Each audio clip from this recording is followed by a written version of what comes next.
Berjumpa. Assalamualaikum warahmatullahi wabarakatuh. Alhamdulillah nahmaduhu wa nasta'inuhu wa nastaghfiruhu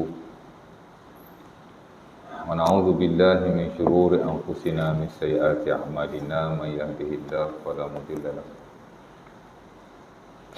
wa may yudlil fala hadiya lahu asyhadu an la ilaha illallah wa la syarika lahu wa asyhadu anna Muhammadan abduhu wa rasuluh. Allahumma salli wa sallim ala sayyidina Muhammadin wa ala alihi wa sahbihi ajma'in, amma ba'du. Rabbana zidna ilma warzuqna fahma wa taqabbal minna innaka antas samiul alim walhamdulillahi rabbil alamin. Syukur kepada Allah Subhanahu wa taala kerana pada malam ini dapat sama-sama kita kumpul dan telah kita solat maghrib secara berjemaah. Kemudian dengan sedikit masa yang ada ini kita akan isi layar untuk kita sambung kelas kita yang telah kita tinggalkan pada bulan yang lepas. Fungsi tak ada mana ni? Ada? Ada kampung? Kelantan? Di Kelantan? Kedah? Johor. Okey, tak apa. Baik.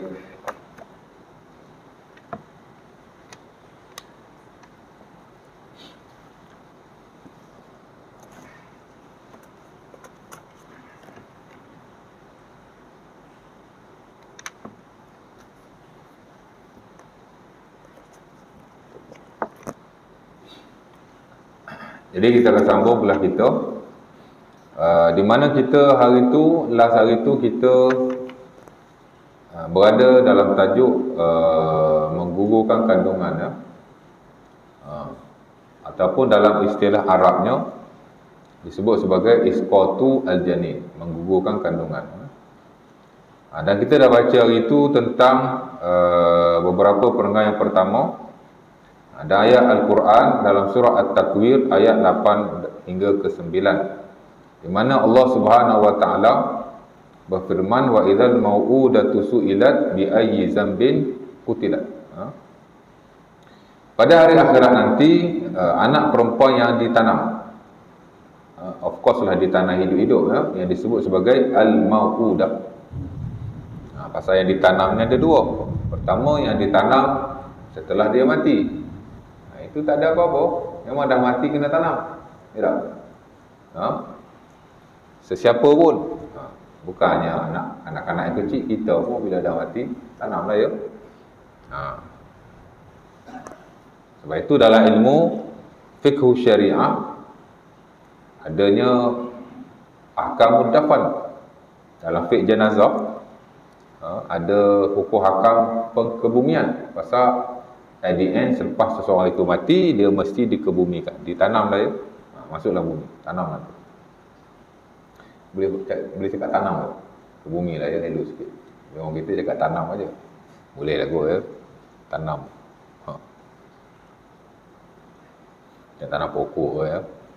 Tapi saya tak pastilah ya, tapi biasa kita sebut tanam lah. Mana kebumikan mayat ya. Itu tak ada masalah. Satu lagi, tanam juga, ke bumi juga, tapi masih dalam keadaan hidup.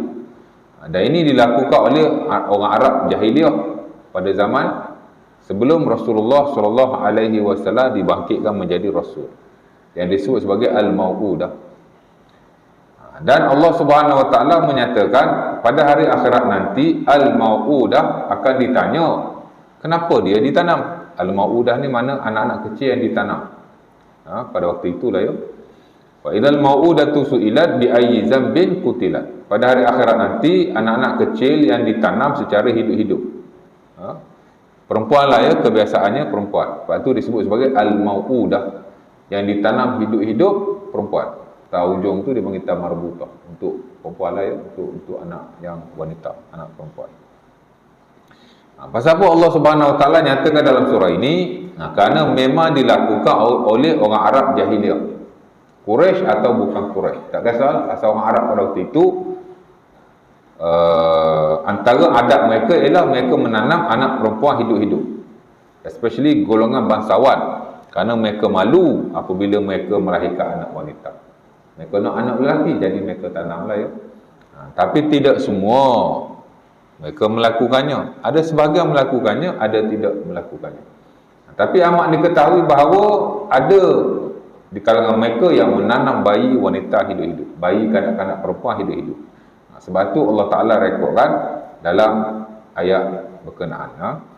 Dan kita dah sebut dalam hal ini si pengarang membawa ayat Al-Quran berkenaan kerana dalam konteks menggugurkan kandungan juga boleh dikategorikan sebagai seolah-olah macam tanam hidup-hidup lah. Pasal apa? Pasal dia telah membunuh anak itu. Dan dulu saya dah sebut tentang hukum hakam gugur lah ya. Ada sebahagian gugur ni boleh dan ada sebahagian tidak boleh. Dan saya dah sebut lah ya, kalau 4 bulan dan ke atas tidak ada apa-apa yang melibatkan kemudaratan, maka dia tidak boleh digugurkan. Itu dah saya dah sebut lah ya. Dan saya dah baca dulu tentang perkahwinan secara asasnya, kerana bab yang terakhir ni 2-3 bab ni dia ada hubung kait dengan wanita dan perkahwinan. Dan saya dah kongsikan dengan tuan-tuan beberapa ayat Al-Quran bersabit dengan perkahwinan dan juga hadis-hadis Nabi SAW. Di mana kita tahu bahawa Islam amat menggalakkan perkahwinan. Sebab itu bila sebut kandungan, ia dikaitkan dengan perkahwinan. Walaupun sebahagian kandungan boleh berlaku tanpa perkahwinan. Betul tak? Tak boleh lah ya. Biasanya orang kahwin, kemudian dia mengandung lah. Tapi ada juga dia mengandung, dia tak kahwin. Dan Allah Subhanahu Wa Taala dalam Al-Quran ada banyak ayat menyuruh supaya manusia kahwin. Dan saya dah baca sebahagian daripadanya, antaranya surah An-Nur ayat 32, di mana kata Allah Subhanahu Wa Taala, wa ankihul ayama minkum was-salihin min ibadikum wa imaikum. Kata Allah, nikahkanlah wanita-wanita yang tidak suami di kalangan kamu, dan juga orang-orang yang baik di kalangan hamba-hambamu yang lelaki baik yang wanita. Jadi Allah Ta'ala suruh kita kahwinkan orang-orang di bawah kita, anak-anak kita atau siapa sahaja, boleh jadi adik-adik kita duduk dengan kita. Of course lah, kalau seseorang itu dia ada hamba lelaki maupun wanita, dia mesti kahwinkan. Dan surah An-Nisa ayat ketiga, Allah Ta'ala juga berfirman, "Fankihu ma tabalakum minan nisa masna wa sulasa wa ruba'." Allah Ta'ala suruh kahwin lagi. Dan kahwinlah wanita-wanita yang baik bagimu 2, 3 atau 4. Allah Ta'ala suruh kahwin lagi. Tadi Allah Ta'ala suruh nikahkan orang tidak ada suami. Walaupun lah ayat ni dia sebut wanita, tapi sebenarnya kalau anak lelaki pun sama juga. Kita bertanggungjawab untuk mengkahwinkan mereka. Especially jika dah sampai tahap yang mewajibkan. Wajib ni senang saja. Lahu syahwatun nisa yukhafu alaihi zina. Very simple. Seseorang yang ada syahwah dan nafsu pada wanita dan dikhawatiri dia melakukan zina, wajiblah dia kahwin. Mana tak ada isteri lah ya. Anak-anak bujang kita. Tapi kalau tak sampai tahap dikhawatiri melakukan zina, dia tak wajib lagi lah ya. Tapi amat-amat digalak-galak kalau cukup syaratnya. Tapi kalau dah dikhawatiri melakukan zina, maka wajib dikahwinkan. Lelaki baik, wanita baik. Walaupun dalam ayat ni Allah Ta'ala sebut wanita, banyak ayat Quran Allah Ta'ala sebut wanita, tapi asal-asal hukum syarak lelaki wanita itu sama, melainkan dalam setengah-setengah keadaan. Kalau nak diikutkan, macam ayat tuduhan zina, Allah Ta'ala sebut wanita. Walladzina yarmunal muhsanat summa lam ya'tu bi arba'ati syuhada fajliduhum samanina jaldah. Allah Ta'ala kata, mana-mana orang yang menuduh wanita melakukan zina sedangkan dia suci, tak bawa saksi, Allah Ta'ala suruh batal 80 kali. Ayat ni sebut wanita, habis tu tuduh wanita saja, tuduh lelaki tidak, sama saja. Al-aslu fil ahkami at-taswih bainar rijal wan nisa illa li dalail. Asal-asal hukum itu lelaki wanita sama saja, melainkan jika ada dalil-dalil yang khusus yang membezakannya. Walaupun ayat ni disebut wanita, alat taghlib, kebiasaannya ya. Macam lelaki kalau tak ada isteri okey sikit, tapi kalau wanita kalau tak ada suami, agak-agak dengan lelaki tak ada isteri, mana yang lebih tak okey? Perempuan lah, sebab perempuan dia sentiasa terdedah kepada fitnah. Ha? Tak sama dengan lelaki. Sebab itu kalau wanita tak ada suami, cepat-cepat kahwinkan dia. Lelaki pun sama, tapi Allah Ta'ala sebut wanita alat taghlib, kerana wanita ni dia lebih ghalibnya, dia lebih tak baguslah berbanding lelaki, mesti disegerakan. Macam tuduhan zina tadilah, kadang-kadang yang dituduh tu lelaki, tapi Allah Ta'ala sebut wanita kerana kebiasaannya yang dituduh adalah wanita, dan tuduhan ke atas wanita lebih beratlah kesannya berbanding lelaki, maka Allah Ta'ala sebutlah wanita, ya? Tapi hukum dia sama saja, baik lelaki baik wanita. Baik, jadi Allah Ta'ala kata kahwin, ya? Itu surah An-Nisa ayat ketiga. Bahkan ayat yang pertama pun Allah Ta'ala sebut, ya ayuhan nasu ubudu rabbakumul ladzi khalaqakum min nafsin wahidah wa khalaqa minha zawjaha wa bassa minhuma rijalan katsiran wa nisaa. Allah Ta'ala kata, wahai manusia, sembahlah Allah atau Tuhan yang telah menjadikan kamu daripada diri yang satu, yakni Adam, kemudian dijadikan isterinya, dan daripada kedua-duanya lahirlah manusia yang ramai. Jadi banyak ayat-ayat Quran Allah Subhanahu Wa Taala suruh kahwin. Dan Nabi SAW sendiri pun suruh kahwin. Ya ma'syaras syabab man istata'a minkumul ba'ah falyatazawwaj. Wahai pemuda-pemuda, siapa-siapa yang mampu kahwin, maka kahwinlah. Memang perlu kepada perkahwinan. Dan perkahwinan ni adalah sunnah para Nabi alaihi wassalatu wassalam. Dan itulah tujuan perkahwinan. Ada banyak tuan.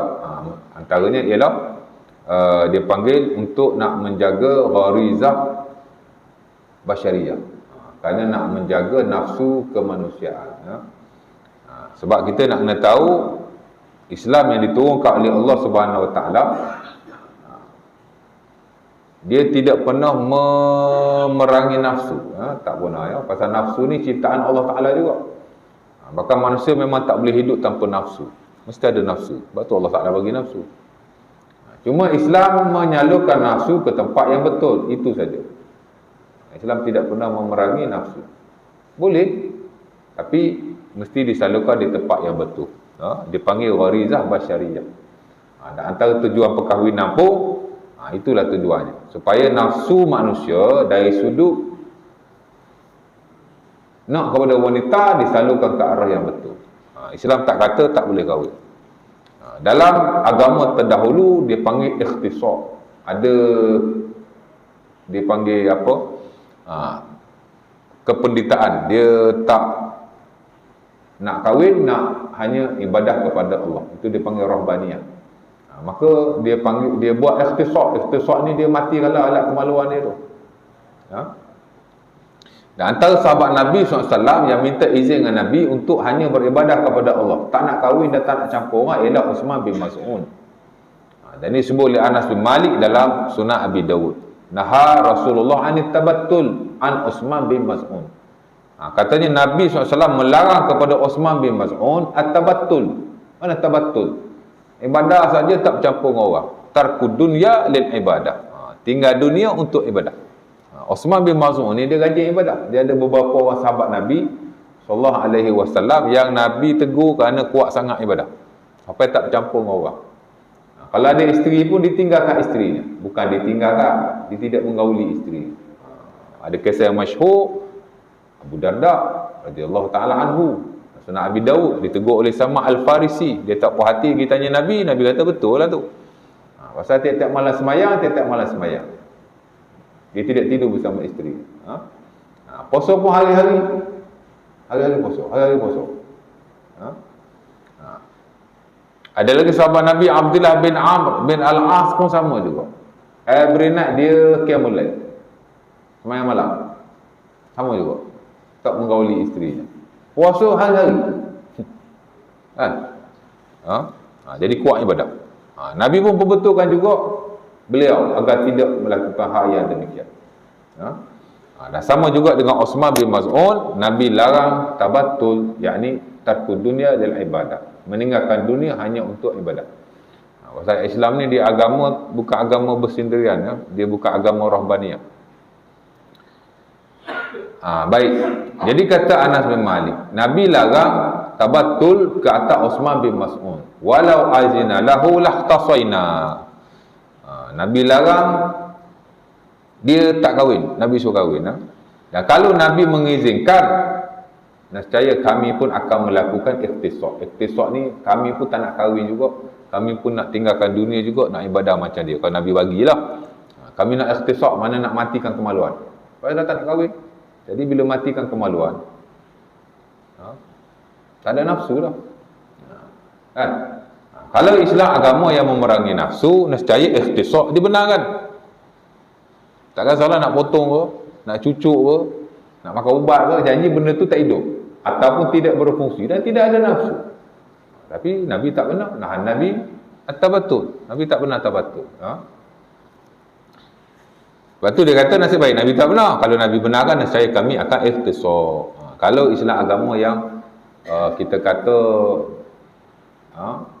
berlawanan dengan nafsu, nescaya ataupun memerangi nafsu, nescayalah Nabi akan benarkan ikhtisar. Tapi Nabi tak bagi. Malah Nabi suruh kahwin. Pasal Islam dia suruh kita jaga gharizah basyariah. Nak terjemah macam mana gharizah basyariah? Maknanya nafsu kemanusiaan mesti diraih, mesti dijaga, tapi disalurkan ke arah yang betul. Manusia ada nafsu kepada wanita, kahwin. Dan begitulah nafsu-nafsu yang lain. Banyak lagi kan.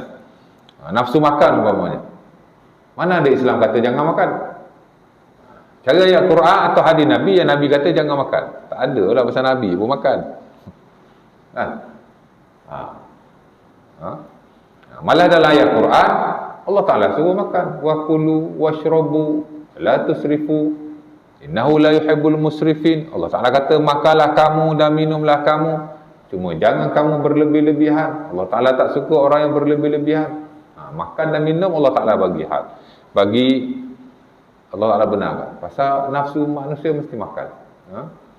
Cuma tak boleh berlebihan lah. Kulu washrabu walbasu min ghairi sarafin wala makhilah. Nabi pula kata kamu boleh makan, makanlah. Kamu boleh minum, minumlah. Yang tak boleh ialah berlebih-lebihan ataupun menunjuk-nunjuk. Tak boleh lah. Makanan haram, of course lah tak boleh. Ni kita kata makanan yang halal. Sumber pun halal. Kita boleh makan. Cuma jangan pula berlebih-lebihan ataupun kita menunjuk.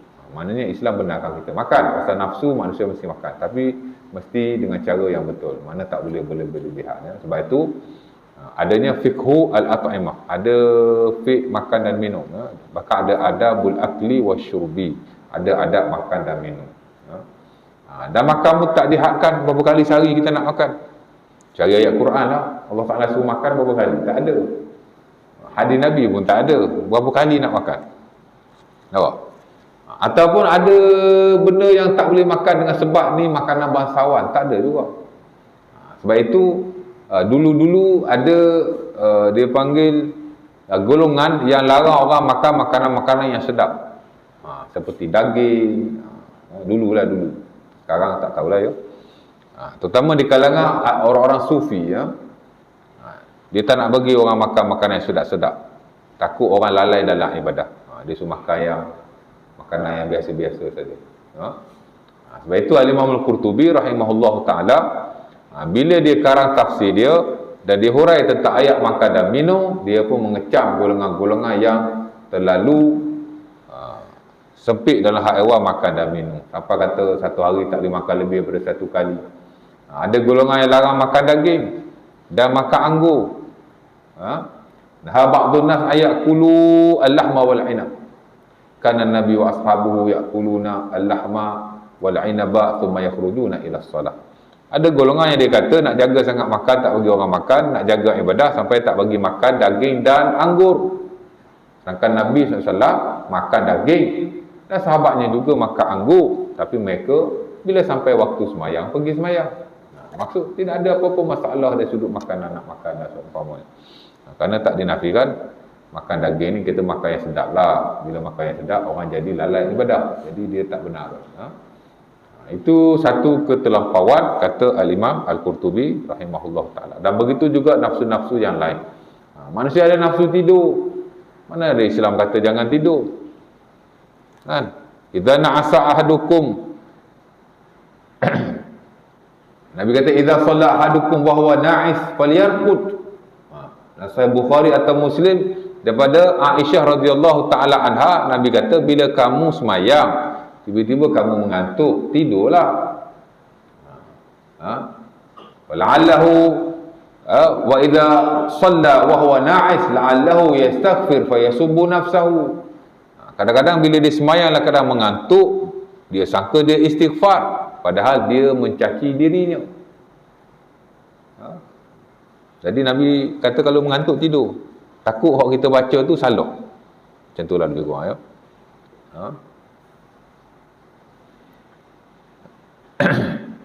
Dan Nabi kata dalam hadis yang lain, yusalli ahadukum nasyatahu idza na'asa falyarqud.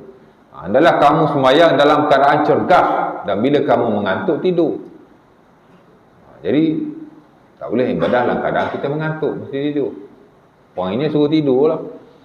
Sementara tidur pada waktu yang memang orang tidur, waktu malam. Waja'alna laila subata, kata Allah. Allah Ta'ala jadikan malam itu waktu untuk kita tidur. Dan bila kita tidur, of course lah kita rehat ya. Dan tak ada orang yang tak tidur lah ya. Biasa orang tidur. Kalau tak tidur tu pelik sangat.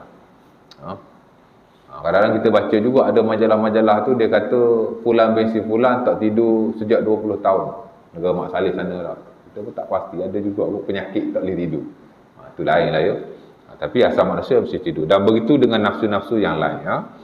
Dan bila kita kahwin, selain daripada nak menyalurkan nafsu di tempat yang betul, Islam juga suruh perkahwinan supaya taksir an-nasal, memperbanyakkan zuriat. Sebab itu bila anak-anak kecil yang telah dilahirkan ditanam, Allah Ta'ala betul-betul marah. Pertama, zalimlah kepada manusia lain walaupun anak kita sendiri. Mana boleh kita zalim pada anak sendiri tuan-tuan? Mentang-mentang anak kita zalim, tak boleh. Anak je kita, tapi kita nak buat benda semua dia ambil kira dalam syarak. Sebab itu bukan dalam hal-hal yang besar seumpama ini. Kadang hal yang kecil pun anak-anak pun mesti kita jaga dan tak boleh zalimi mereka. Kadang-kadang nak bagi hadiah pun kena adil dengan anak-anak yang lain. Dan Sahih Bukhari ada seorang sahabat nama Nu'man bin Bashir. Bapak dia ni sayang ke dia. Dan bapak dia bagi hadiah seorang hamba kepada dia. Nabi tanya ke dia. Nabi tanya anak-anak yang lain kamu bagi macam ni ke? Dia kata tak bagi. I'dil fi abnaikum. Nabi kata adilu fi abnaikum. Ittaqullah fi abnaikum. Nabi kata adillah kepada anak-anakmu, takutlah kamu kepada Allah dari sudut anak-anakmu. Kita dia bapak dia bagi hamba. Sebab itu bila kita belajar fiqh muamalah, bab hibah tu, hibah ni kita bagi hadiah kat orang lah ya. Kalau pada anak-anak mesti adil. Tak boleh kita bagi pada seorang, kita tak bagi pada yang lain. Tanpa sebab-sebab yang munasabah. Mesti adil. Nabi kata i'dilu fi auladikum. Hendaklah kamu adil kepada anak-anakmu. Dan Nabi suruh hamba itu dikembalikan kepada bapaknya. Yalah kalau kita asyik bagi seorang anak yang lain jadi marah. At the end kadang-kadang jadi gaduh sesama mereka. Jadi Islam melarang hal-hal seumpama itu. Tu anak sendiri tu tak boleh. Kalau nak bagi benda Nabi kata kena adil, kena sama rata.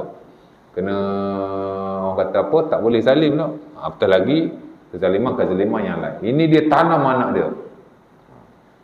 Lagilah Allah Ta'ala marah. Pertama kerana membunuh nyawa yang dilarang oleh Allah. Yang kedua menzalimi manusia lain walaupun anak sendiri. Kalau dalam hal keadaan nak bagi hadiah ke anak berkena adil dan tak boleh zalim, seumpama ini lebih-lebih lagi lah tuan-tuan.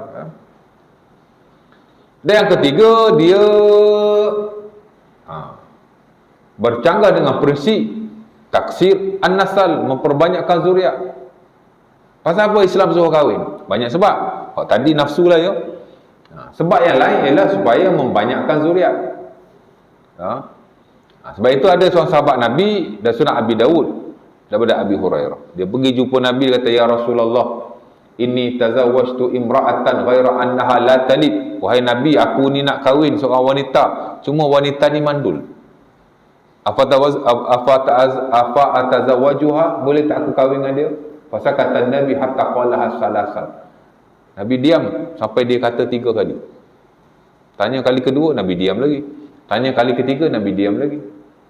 Kali keempat baru Nabi jawab, tazawwaju al-walud al-wadud fa inni mukasir bikumul umam yaumal qiyamah. Kali keempat tu baru Nabi kata, kahwinlah wanita yang boleh beranak, kerana esok aku akan berbangga dengan umatku yang ramai pada hari kiamat. Nampak? Sebab itu tujuan perkahwinan juga ialah supaya memperbanyakkan zuriat. Dan Imam Syafi'i rahimahullahu taala dalam Al-Um pun sebut, balagana anna Rasulullah sallallahu alaihi wasallam qala, telah sampailah kepada kami bahawa Nabi SAW telah bersabda, tazawwaju al-walud al-wadud fa inni mukasib bikumul umam. Kahwinlah wanita-wanita yang boleh melahirkan anak dan aku akan berbangga dengan kamu pada hari kiamat. Jadi bila anak ditanam berusia besar, of course lah ya, kesannya ialah boleh mengurangkan zuriat. Dan dia bercanggah dengan prinsip perkahwinan supaya kita memperbanyakkan zuriat, supaya pada hari kiamat nanti ramailah umat Nabi Muhammad sallallahu alaihi wasallam. Baik, kemudian ujung tu dia kata, Juwairiyah meriwayatkan daripada pakciknya mengatakan, ketika aku menunaikan haji bersama rombongan kami singgah di suatu tempat, ada seorang perempuan bersama kami yang kemudian tertidur kerana keletihan. Tiba-tiba ada seekor ular melilit tubuhnya dengan kepala dan ekor yang berdiri tepat di dada perempuan itu. Kami sangat terkejut melihat kejadian itu. Kami pergi meninggalkan perempuan tersebut sementara ular itu masih berada di atas dadanya. Ular itu memang tidak membahayakan dan tidak menyakitinya hingga kami di batas tanah haram.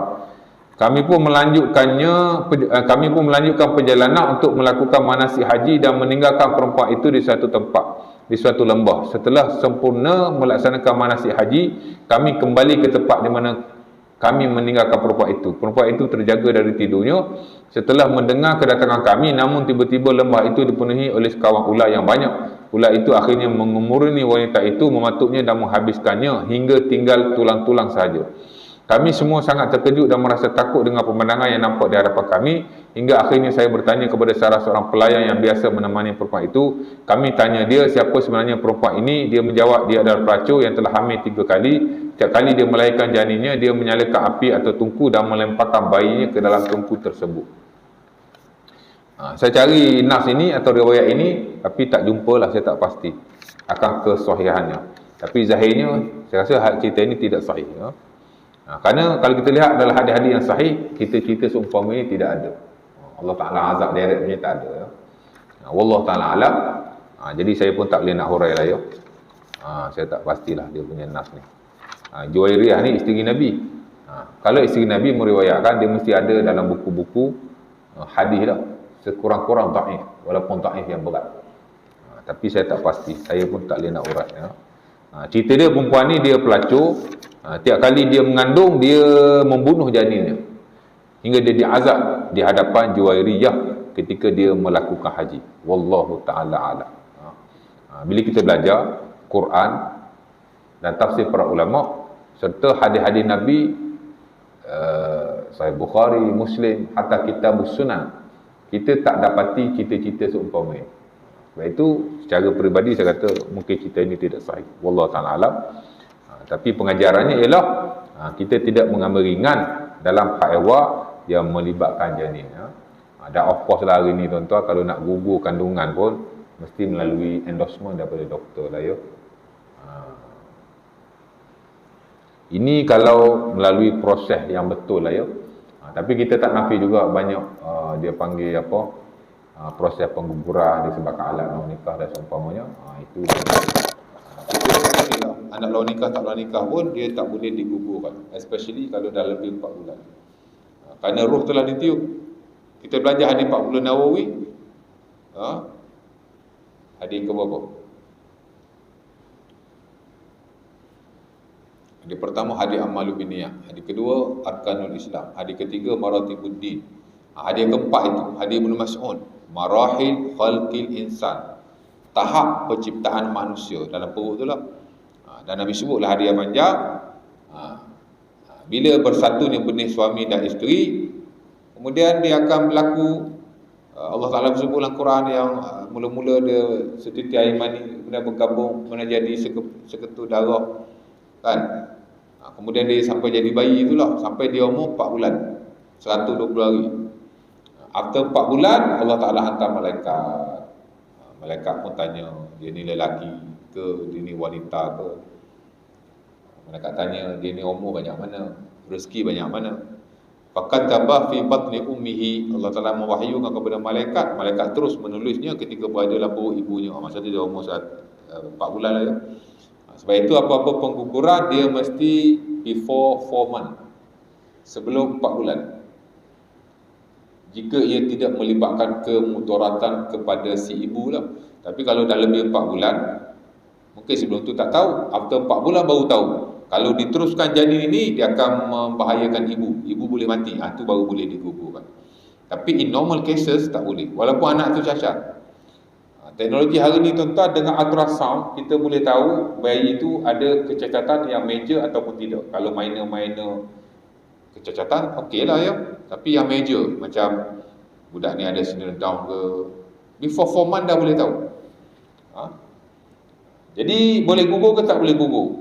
Fuqaha khilaf dalam isu ini, sebagian membenarkan as long as di bawah 4 bulan. Walaupun sebagian lagi tidak membenarkan. Wallahu ta'ala alam. Tapi apa-apa hal sebelum 4 bulan lah ya. Kalau selepas 4 bulan sekian majoriti melarang. Melainkan jika melibatkan nyawa si ibu baru dibenarkan. Itu bab gugur lah ya. Jadi ambillah tuan-tuan buku ni. Selama saya ingat 7 tahun lebih saya kuliah di sini. At the end, saya akan finish this book. Dan ada, sebenarnya yang saya mengajar sekali dengan surau ni, ada 2 surau yang lain. Tak habis lagi. Tapi bab ujung lah ya. Ada soalan nak tanya apa-apa sebelum azan? Dah isyak dah pun?